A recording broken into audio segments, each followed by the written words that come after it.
Welcome back to my channel പിന്നത്തെ vlogs. ഇന്ന് നമ്മൾ ചെയ്യാൻ വന്നത് ന്യൂ ഇയർ ഒക്കെ അല്ലേ, അപ്പോൾ ഒരു വിഷൻ ബോർഡ് നമുക്ക് തയ്യാറാക്കാം. ഞാൻ ഡയറക്റ്റ് പ്രിന്റ് ചെയ്ത് എടുത്തിട്ടാണ് ചെയ്യുന്നത്. ഞാൻ തന്നെ പിൻട്രസ്റ്റ് കൊളാക്ഷൻ എന്ന് പറയുന്നതിൽ ഞാൻ തന്നെ എഡിറ്റ് ചെയ്താണ് ചെയ്തേക്കുന്നത്. അപ്പം ഞാൻ അത് കാണിച്ചു തരാം. സോ ഗൈസ്, ഞാൻ 2 പേപ്പറിലാണ് ചെയ്തേക്കുന്നത്. കണ്ടോ, 2026ൻ്റെ 20 ഇവിടെ 26 ഇവിടെയാണ്. അപ്പം ഇത് രണ്ടും നമുക്ക് ഇങ്ങനെ ജോയിൻ ചെയ്താണ്. അപ്പം ആദ്യം തന്നെ നമുക്ക് ഇതിൻ്റെ ഈ വൈറ്റ് ബോർഡർ അങ്ങോട്ട് കട്ട് ചെയ്യണം. So guys, let's cut it. നമുക്ക് ആദ്യം തന്നെ ഈ ഫസ്റ്റ് 20ൻ്റെ തന്നെ കട്ട് ചെയ്തെടുക്കാം ബോർഡർ.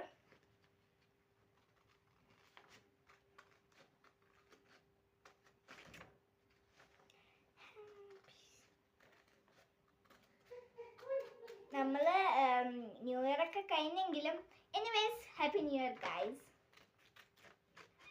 ഞാൻ ഇത് കട്ട് ചെയ്ത് കാണിച്ചാലും ഞാൻ സ്ലോ ആണ് കട്ട് ചെയ്യാൻ, അതാണ്. സോ ഗൈസ്, ഞാനിപ്പോൾ ഈ നടുക്കട്ട അത് മാത്രം കട്ട് ചെയ്തെടുത്തിട്ട് ഒന്ന് ഇങ്ങനെ വെച്ച് നോക്കിയതാണ്. അപ്പോൾ ഇങ്ങനെയായിരിക്കും നമ്മുടെ വിഷൻ ബോർഡ് വരിക. പിന്നെ ഗൈസ്, ഇതിൻ്റെ ഫസ്റ്റ് വിഷൻ ബോർഡാണ് ഞാൻ ഉണ്ടാക്കുന്നത്. ഈ യൂട്യൂബൊക്കെ തുടങ്ങുമ്പോൾ എപ്പോഴും വിഷൻ ബോർഡ് എന്ന് കണ്ട് ഞാനും ട്രൈ ചെയ്യാൻ ഓർത്തു. സോ ഗൈസ്, അങ്ങനെ നമ്മൾ കട്ട് ചെയ്ത് എടുത്തിട്ടുണ്ട്. ഇനി നമുക്കിത് രണ്ടും ജോയിൻ ചെയ്യണം, സ്റ്റിക്ക് ചെയ്യാം.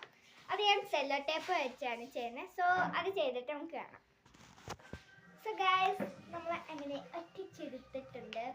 ഇനി നമുക്ക് നേരെ ഇത് നമ്മുടെ വാളിലേക്ക് ഒട്ടിക്കാവുന്നതാണ്. അത് നമ്മുടെ സെല്ലോ ടേപ്പ് വെച്ചാണ്. A few moments later. അപ്പോൾ ഗൈസ്, അങ്ങനെ നമ്മുടെ ഇത് റെഡി ആയിട്ടുണ്ട്, വിഷൻ ബോർഡ്. ന്യൂ ഇയർ എന്ന് പറഞ്ഞാൽ ന്യൂ മീൻ അല്ലേ. അപ്പം നിങ്ങൾ എന്തൊക്കെ പ്രിപ്പറേഷൻസ് ആണ് ന്യൂ ഇയറിന് എടുത്തിട്ടുള്ളതെന്നൊന്ന് കമൻറ്റ് ചെയ്യണം. അപ്പോൾ ബൈ ബൈ.